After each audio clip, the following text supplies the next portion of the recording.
Bimaleshwar to Mithitalai, Journey by Sea. Wrapped in the darkness, the Narmada seemed half asleep. Our boat was moving towards the sea on the ebbing tide. Wherever we looked, near or far, there was water everywhere, and soundlessness, a quiet that is impossible on land. The dawn wind blew over the surface of the sea, a fresh, cool breeze to invigorate the blood. The beauty and peace of the sea entered my heart.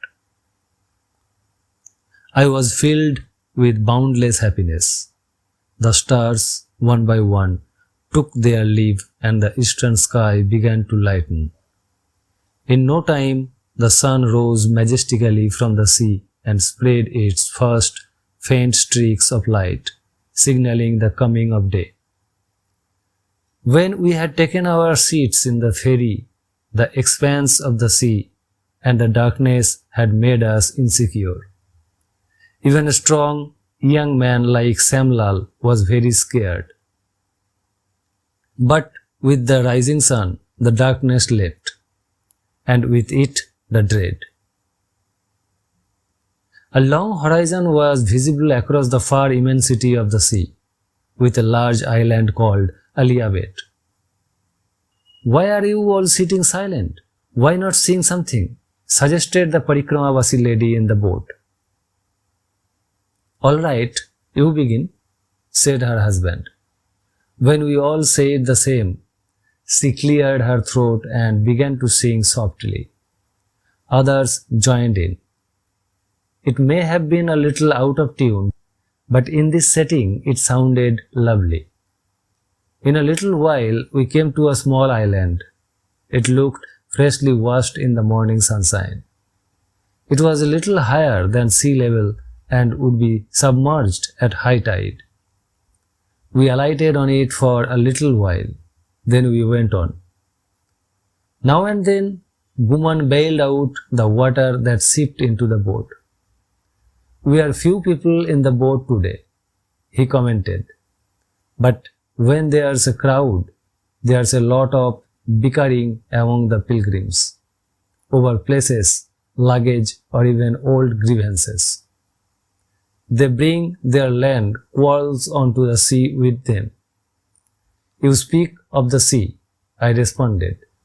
"People will soon be bringing their squabbles up into space. The earth has become too small for quarreling." At one point, Guman said, "This is where the main stream of the Narmada meets the sea. This is the real Reva Sagar confluence. Beyond this, there is no Narmada." Everyone sprinkled the water of the confluence on their forehead. They worshipped the Reva and the ocean with the ritual offerings they had brought with them.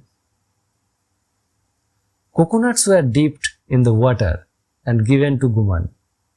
Other things were offered to the sea, and prasad shared out among us. The air was filled with the fragrance of incense. Abhay Muni, one of the sannyasis, chanted mantras. The other, Chetan Muni, blew a conch shell. I wrote these lines. "Earth is 3 parts water and 1 part land. Our bodies are 3 parts water and 1 part bone. Exactly the same ratio. Heart beats, sea throbs. Is not the throbbing of the sea the heartbeat of the earth?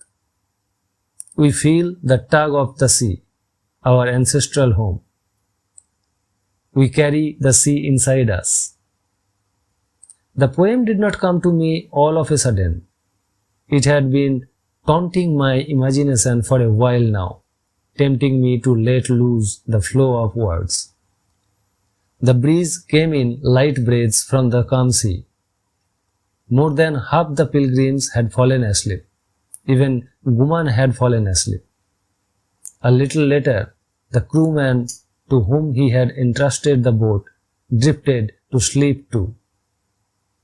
When Guman woke up, he saw that the boat had veered rather too far out to sea. At once he lowered the sail and cast anchor. The boat stayed steady in one place, gently rocking on the waves. Everyone was bothered by the hot sun. As the boat was anchored, the sunshine felt even hotter. Malay and Anil were fast asleep. I prayed silently, "O south wind, come and help us reach our destination." We did not have to wait very long. After half an hour, a wind sprang up. So Guman hoisted the sail and raised the anchor. Our boat headed rapidly northward. My eyelids were heavy with sleep, so I, too, nodded off. When I woke up, I could see a lighthouse in the distance. When the faint line of the north bank came into sight, everyone was delighted. Now the tide had begun to rise. Our boat speedily approached the shore. One or two fishing dinghies could be seen. The first village on the north bank is Harikadham, and after that Mithitalai. As there are facilities for staying at Mithitalai, above all fresh water, Guman had us disembark there. It was 2 o'clock in the afternoon. In the blazing sun, the sandy beach burned like a hot frying pan, scorching the pilgrims' feet as they crossed it. Both the sannyasis had to run for it. Some pilgrims even bound rags around their feet. First, we went to have a look at Mithitalai. There was a temple with a dharamsala attached to it. Also a banyan tree with a platform all around it, which became our camp. There was a well opposite. The well at Jageshwar, the neighboring village, had dried up. So there was a queue of women from there all day long. The women wore saris over petticoats and kilted up their saris while working. In every village thereabouts, the people drank only well water because the Narmada water is salty. The sea was very close. In the evening, we went for a walk along the seashore as far as Harikadham. A big sea wall had been built there at one time, but the waves had gradually worn it away. Further on, something seemed to be sticking out of the ground. We found out that long ago, due to the helmsman's carelessness, a ship had run aground there in the sand. People salvaged pieces of scrap metal from the wreck and sold them for a living. We slept the night on the chabutra. At 4 in the morning, Guman gave me a message for the sadhu at the temple as he and his partner left. In the morning, we went to Harikadham once again. Both the sannyasis came with us. There was a lighthouse there to show sailors the way at night. We climbed up inside it and looked out over the sea. The Gulf of Khambat. We could see the lighthouse on the Saurashtra side from our vantage point. We walked further on. As we had been together for a few days, we had become very friendly with the two ascetics. Abhay Muni was older than Chetan Muni. Both of them bathed very early in the morning and then rubbed ash all over their bodies. Our holy clothes, they said. Abhay Muni was free spirit, talkative, and as playful as a child. His conversation was very entertaining. To get him started, I said, "Man does bad deeds and good deeds as well. He gets punishments for sins and rewards for virtues. Suppose a man has done 100 bad deeds and 75 good deeds. Now, does he get punished for the excess 25 sins? If the first 75 good and bad deeds cancel each other out, or Is there a separate account for each? Separate punishments for 100 bad deeds and separate rewards for 75 good deeds? Abhay Muni replied, laughing, suppose I say that each would accounted separately, or shall I say it's up to you to choose? If you like, you can have separate accounts or lump them together. Then how are you going to check whether I am right or wrong? Nobody will come from up there and tell us how things are done, and nobody will go there from here to find out. So, how can we know the truth? All the same, what do you think? I persisted. We can't come to any conclusion on such questions. It's a matter of individual belief. Look, you said that good works get good results and evil works get evil. That's only a belief too, which you can't prove. You quite often see the reverse. Sinners rejoice and pious souls suffer. Honest men often get skinned alive. Staring at the sea, he added, there are questions that bother me too. Suppose there's a good man. He suffers a lot in this life. He has done nothing bad in this life. So, we say it is the fruit of his bad deeds in a previous life. He has no idea what sins he is suffering for. He is being punished, but he is not told what sins he is being punished for. What kind of justice is this, my friend? Abhay Muni mused.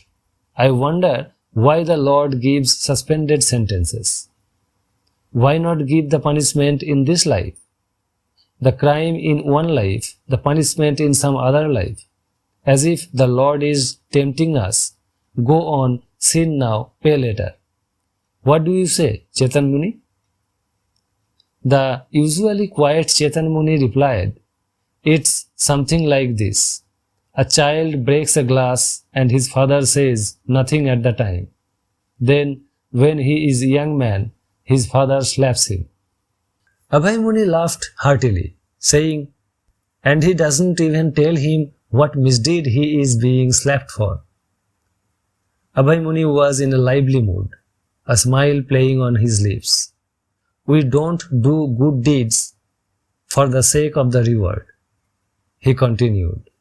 On the contrary, we do them because we are human and we ought to do good deeds, whether we get rewarded or not.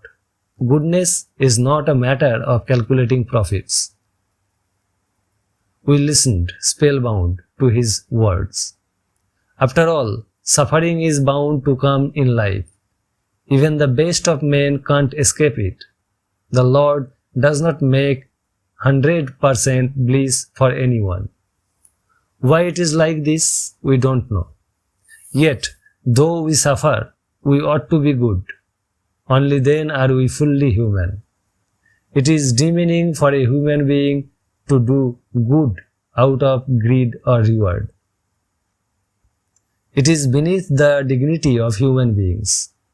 Carried away by his train of thought, Abhay Muni had quite forgotten us. That day he was no detached ascetic.